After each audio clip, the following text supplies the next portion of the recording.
नमस्कार, हे आहे टायटल न्यूज नेटवर्क आणि आपण पाहत आहात वसमतमध्ये रेती माफियांचा धुमाकूळ. तलाठ्यावर केला प्राणघातक हल्ला. शेकडो हायवा येत आहेत वसमत शहरात. कोण लावेल याला लगाम? पहा सविस्तर बातमी टायटल न्यूज नेटवर्क सोबत. बुधवारी रात्री अवैध वाळू वाहतूक विरोधात कारवाई करण्यासाठी नियुक्त केलेल्या महसूल विभागाच्या पथकाने नांदेडकडून वाळू घेऊन आलेल्या हायवाला हात दाखवून थांबवले. अवैध वाळू वाहतूक करणारा हायवा जप्त करण्याची कारवाई पथकाने सुरू केली. कारवाई सुरू असताना अवैध रेती वाहतूक करणाऱ्या हायवा चालक मालकाचे सहकारी 2-3 कारमधून घटनास्थळावर अचानक दाखल झाले. पथकावर हल्ला केला. या हल्ल्यात तलाठी नागनाथ राऊत हे गंभीर जखमी झाले आहेत. तलाठी राऊत यांच्या डोक्यावर गंभीर जखमा झाल्या आहेत. लोखंडी रॉडने मारहाण झाल्याने तलाठी राऊत यांच्या अंगावर उरण उमटले आहेत. त्यांचे अंग काळे निळे झाले आहेत. यावरून अवैध वाहतूक करणाऱ्या रेती माफियांनी राऊत यांना जीवे मारण्याचा प्रयत्न केला असल्याचे समोर येत आहे. सुदैवानेच या हल्ल्यातून तलाठी राऊत बचावले आहेत. गंभीर जखमी झालेल्या तलाठी राऊत यांना रात्री वसमत येथील डॉक्टर विजयप्रकाश तांबाळे यांच्या दवाखान्यात दाखल करण्यात आले होते. डॉक्टर तांबाळे यांनी जखमी तलाठी राऊत यांच्यावर उपचार केले. महसूल विभागाच्या पथकातील तलाठी राऊत यांच्यावर हल्ला झाल्याचे समजतात तहसीलदार शारदा दळवी या तातडीने दवाखान्यात दाखल झाल्या. त्यांनी तलाठी राऊत यांची विचारपूस केली. राऊत यांना धीर दिला व आरोपी विरोधात कडक कारवाई करण्याचे आश्वासन त्यांनी यावेळी दिले. वसमत तालुक्यात रेती माफियांचा धुमाकूळ सुरू आहे.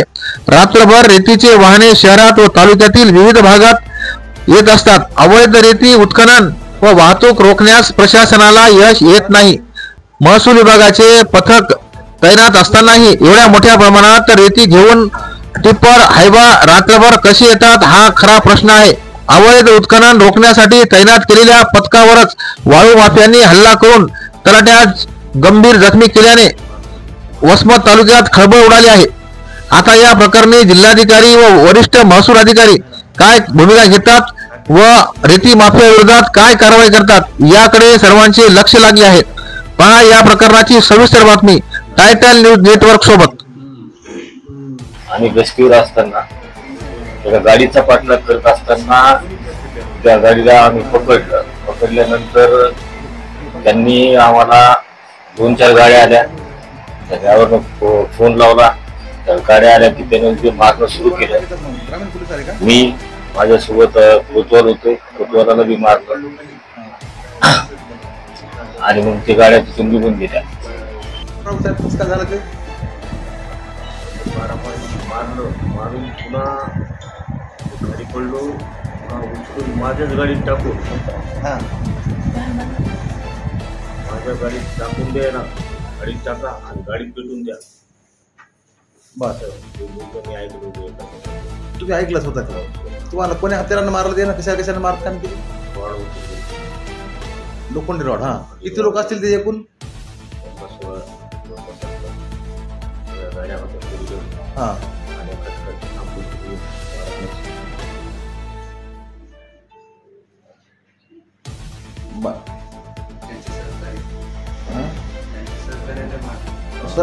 सोबतच्या कोण कोण त्यांना काय मारा नाही का? आमच्या मारतंय का दोघं तिघांना मारत.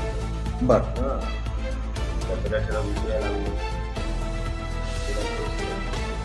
कमी मार. हा, जास्त मारत. बर, ते वाहन आहे की गायब झालं? वाहन वाहन घेऊन गेले. 15 मिनिटात तिकडे नाही कोणी थांबलं नाही. वाहन गेलं ते बर बर बर बर.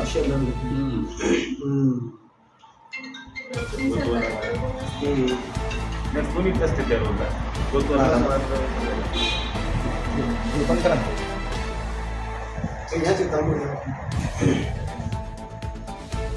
मग तुम्ही कोणाला सांगितलं? मग ग्रामीण पोलीस आले का? मला ते मला मार लागल्यामुळं पडलो खाली. काय होशच नाही. इथं आलं नंतर पोलीस घेतो. ते आमच्या फोटोला नाही झाला.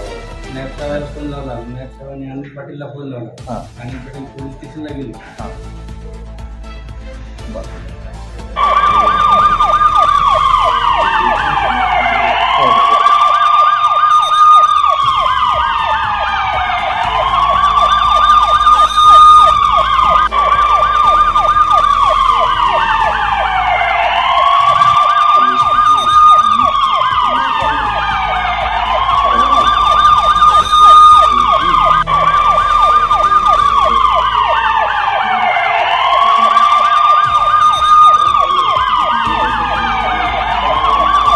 किती लोक ते करा तरी येऊन का बरं चार कसं गाड्या होत्या. हां